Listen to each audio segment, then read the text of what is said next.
ជាបឋមខ្ញុំប្រកាសណាសូមនមស្ការក្រាបថ្វាយបង្គំចំពោះប្រជុំ3នៃព្រះត្រៃរតន៍គឺមានព្រះសម្មាសម្ពុទ្ធ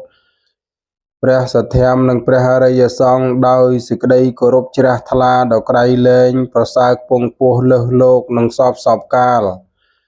សូមនមស្ការក្រាបថ្វាយបង្គំចំពោះព្រះសង្ឃគ្រប់ព្រះអង្គនិងគ្រប់វត្តអារាមជាទីគោរពសក្ការៈសូមលំអត់លំអោនកាយជំរាបសួរដល់សាធុសប្បុរសគ្រប់រូបទាំងអស់ជាទីគោរពរាប់អានខ្ញុំប្រកាសណាខ្ញុំបាទឆាំផល្លាសូមលើកយកនៅគម្ពីរព្រះអភិធម្មបិដកកថាវត្ថុទុតិយភាគ85មកអានជាភាសាខ្មែរជូនជាទីសន្តាប់ដូចតទៅ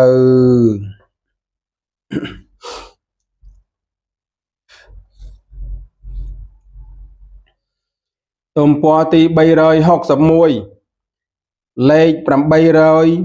849រូបជីវិតន្ត្រីមិនមានទេរឿងអើជីវិតន្ត្រីរបស់បុគ្គលចូលកាន់និរោធមិនមានទេរឿងអ្នកមិនគួរពោលយ៉ាងនេះទេពេលេខ850ជីវិតន្ត្រីរបស់បុគ្គលចូលកាន់និរោធមិនមានឬអើប្រសិនបើជីវិតន្ត្រីរបស់បុគ្គលចូលកាន់និរោធមានមនាលអ្នកដ៏ចម្រើនអ្នកមិនគួរពោលថារូបជីវិតន្ត្រីមិនមានទេលេខ851ជីវិតន្ត្រីរបស់បុគ្គលចូលកាន់និរោធមានឬអើជីវិតន្ត្រីរាប់បញ្ចូលក្នុងខណ្ឌដូចម្ដេចរាប់បញ្ចូលក្នុងសង្ខារខណ្ឌរបស់បុគ្គលចូលកាន់និរោធមានឬអ្នកមិនគួរពោលយ៉ាងនេះទេពេសង្ខារខណ្ឌរបស់បុគ្គលចូលកាន់និរោធមានឬអើវេទនាខណ្ឌពេសញ្ញាខណ្ឌពេវិញ្ញាណខណ្ឌរបស់បុគ្គលចូលកាន់និរោធមានឬអ្នកមិនគួរពោលយ៉ាងនេះទេពេលេខ852វេទនាខណ្ឌពេសញ្ញាខណ្ឌពេវិញ្ញាណខណ្ឌរបស់បុគ្គលចូលកាន់និរោធមានឬអើបុគ្គលចូលកាន់និរោធមិនមានទេឬអ្នកមិនគួរពោលយ៉ាងនេះទេពេលេខ853រូបជីវិតន្ត្រីមិនមានទេឬអើជីវិតន្ត្រីរបស់ពួកអសញ្ញសត្វ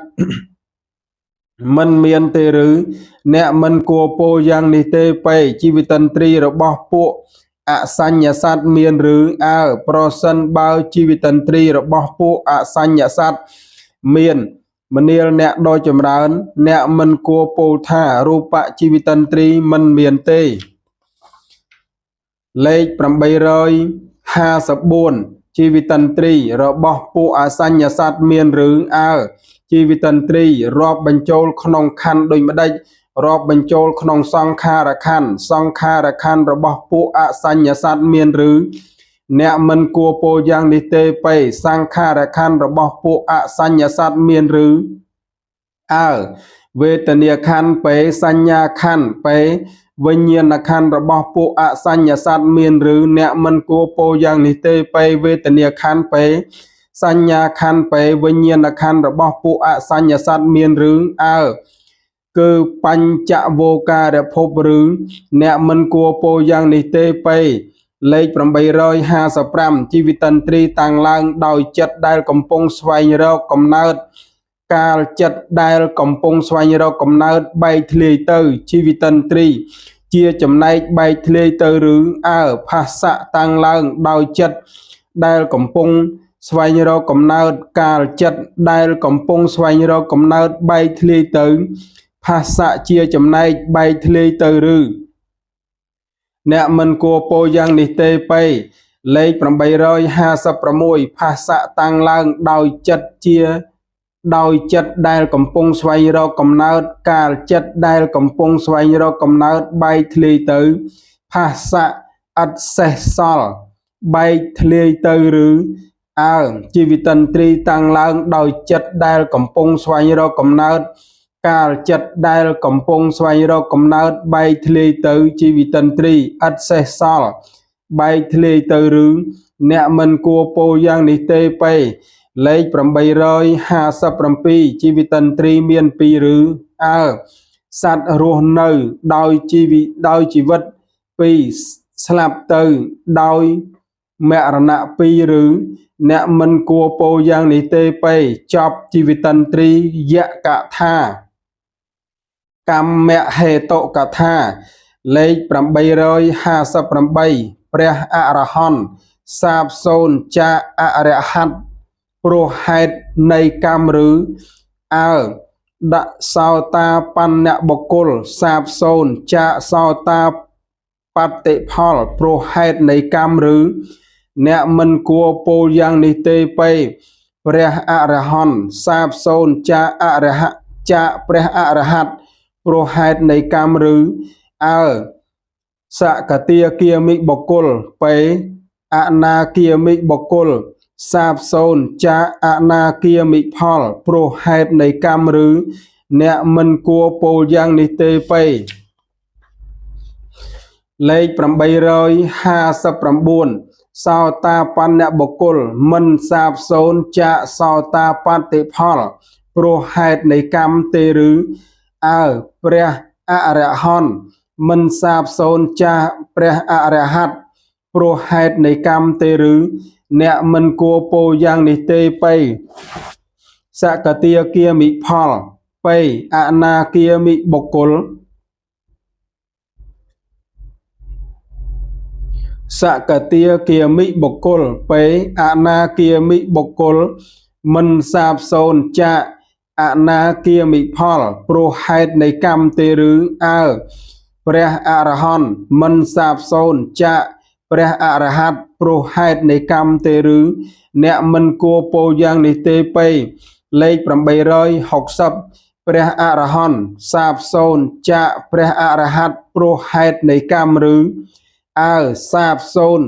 ព្រោះហេតុនៃបាណាតិបាតកម្មឬអ្នកមិនគួរពោលយ៉ាងនេះទេពេសាបសូន្យព្រោះហេតុនៃអតនីទានកម្មឬ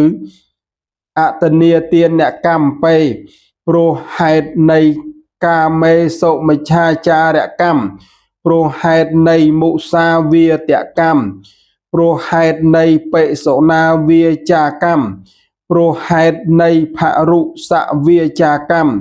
ព្រោះហេតុនៃភសម្ភបលាបកម្មព្រោះហេតុនៃមាតុខាតកកម្មព្រោះហេតុនៃបេតុខាតកកម្មព្រោះហេតុនៃអរហន្តខាតកកម្មព្រោះហេតុនៃរុហិរុបបាទកម្មព្រោះហេតុនៃសង្កភេទកម្មឬអ្នកមិនគួរពោលយ៉ាងនេះទេពេសាបសូន្យព្រោះហេតុនៃកម្មដូចម្ដេចបើដូច្នោះមានតែបុគ្គលពោលបង្កាច់ព្រះអរហន្តសាបសូន្យចាព្រះអរហត្តព្រោះហេតុនៃកម្មគឺការពោលមួលបង្កាច់នៅព្រះអរហន្តឬអើបុគ្គលណាមួយពោលបង្កាច់ព្រះអរហន្តបុគ្គលទាំងអស់នោះធ្វើឲ្យ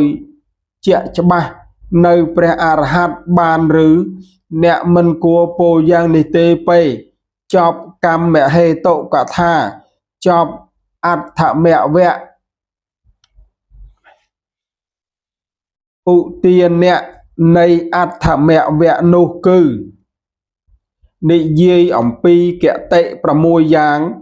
1អន្តរាភព1កាមគុណ5ជាកាមធាតុ1អាយតនៈ5ជាកាម1ពួកធម៌មានរូបជារូបធាតុ1ពួកធម៌មិនមានរូបជាអរូបធាតុ1អត្តភាពប្រកបដោយអាយតនៈ6ក្នុងពួករូបធាតុ1រូបក្នុងអរូប1រូបជាកម្ម1រូបបជីវិតន្ត្រី1អរហន្តសាបសូន្យចាព្រះអរហត្តព្រោះហេតុនៃកម្ម អានិសង្សកថាលេខ861ការលះបង់ពួកសញ្ញោចនៈរបស់បុគ្គលអ្នកឃើញនៅអានិសង្សឬអើក្រែងបុគ្គល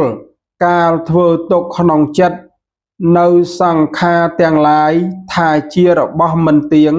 ទើបលះបង់ពួកសញ្ញោចនៈឬអើប្រសិនបើបុគ្គលធ្វើទុកក្នុងចិត្តនៅសង្ខារទាំងឡាយថាជារបស់មិនទៀងទើបលះបង់ពួកសញ្ញោចនៈមនាលអ្នកដោយចម្រើនអ្នកមិនគួរពោលថាការលះបង់ពួកសញ្ញោចនៈរបស់បុគ្គលអ្នកឃើញនៅអានិសង្សទេពេក្រែងបុគ្គលកាលធ្វើទុកក្នុងចិត្តនៅសង្ខារទាំងឡាយថាជាទុកពេថាជារោគថាជាពកថាជាកូនសថាជាអន្តរាយថាជាអាពាធថាជារបស់ដតីថាជារបស់ទ្រុឌទ្រោមថាជារបស់ចង្រៃថាជារបស់ឧបទ្រពថាជាភ័យថាជាឧបសគ្គថាជារបស់ញាប់ញ័រថាជារបស់ពុកផុយថាជារបស់មិនទៀងថាជារបស់មិនមានទីពឹងថាជារបស់មិនមានទីជ្រកកោន